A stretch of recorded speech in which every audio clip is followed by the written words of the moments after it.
Bonjour, ce dimanche sera le 7e dimanche de Pâques, le dernier, parce que le dimanche suivant sera la fête de la Pentecôte, qui achève le temps pascal. Durant tous ces dimanches de Pâques, nous avons entendu en première lecture, un passage du livre des Actes des Apôtres.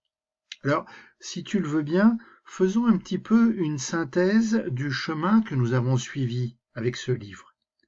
Nous avons d'abord entendu plusieurs extraits du 2e chapitre, notamment le discours de Pierre lors de la Pentecôte, le discours qui dit le fond, le cœur de notre foi, ce Jésus est ressuscité.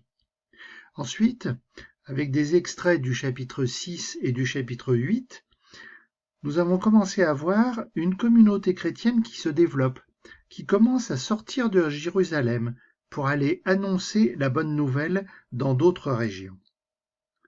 Ce jeudi, nous avons repris la lecture au tout début du livre, chapitre 1. C'est le récit de l'ascension, le moment où Jésus quitte définitivement la terre, quitte définitivement ses disciples. C'est fini le temps des apparitions, c'est fini le temps des enseignements de Jésus. Maintenant, il va falloir se remonter les manches. C'est ce que nous allons commencer à entendre ce dimanche, avec le passage juste après le récit de l'Ascension. Écoute. Les apôtres, après avoir vu Jésus s'en aller vers le ciel, retournèrent à Jérusalem, depuis le lieu dit Mont des Oliviers, qui en est proche. La distance de marche ne dépasse pas ce qui est permis le jour du Shabbat. À leur arrivée, ils montèrent dans la chambre haute où ils se tenaient habituellement. C'étaient Pierre, Jean, Jacques et André, Philippe et Thomas, Barthélemy et Matthieu, Jacques, fils d'Alphée, Simon le Zélote et Jude, fils de Jacques. Tous, d'un même cœur, étaient assidus à la prière, avec des femmes, avec Marie, la mère de Jésus, et avec ses frères. Alors tu as bien écouté ? Bien, dorénavant, on ne parle plus de disciples, on parle d'apôtres. Les disciples, ce sont ceux qui sont comme des élèves, ceux qui écoutent un enseignement. En l'occurrence ici, les enseignements de Jésus. Mais maintenant, ils ont été envoyés en mission par Jésus. Et en grec, le mot pour envoyer, c'est apôtre. Alors dans un premier temps, pour ces apôtres, il faut reprendre son souffle après les événements.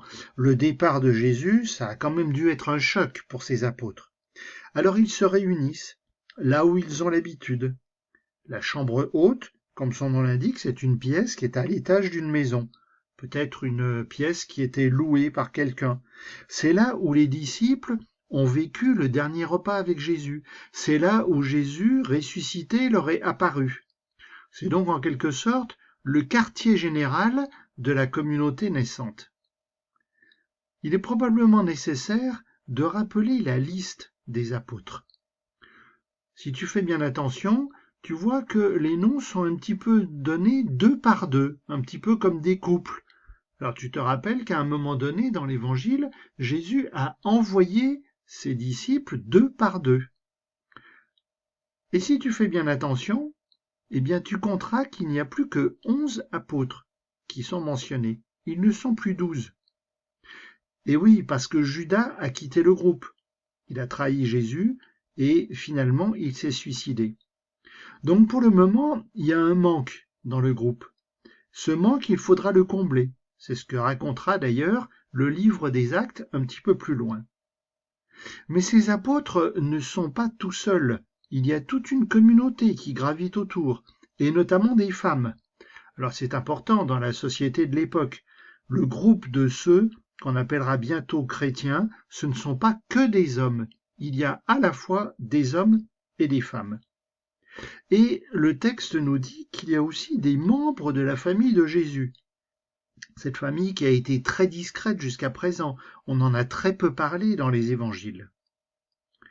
Et cette communauté naissante s'appuie sur ce que Jésus a enseigné, l'importance de la prière. Eh bien, voilà de quoi réfléchir sur notre vie de chrétien et sur notre vie de membre d'une communauté chrétienne. On chemine ensemble et on s'appuie constamment sur la prière. C'est bien ce que nous faisons, notamment lorsque nous nous retrouvons à l'église. Jésus, je ne pense pas toujours à toi. J'oublie parfois de te prier. Mais je le sais, tu es avec moi. Je veux vivre une relation plus profonde avec toi.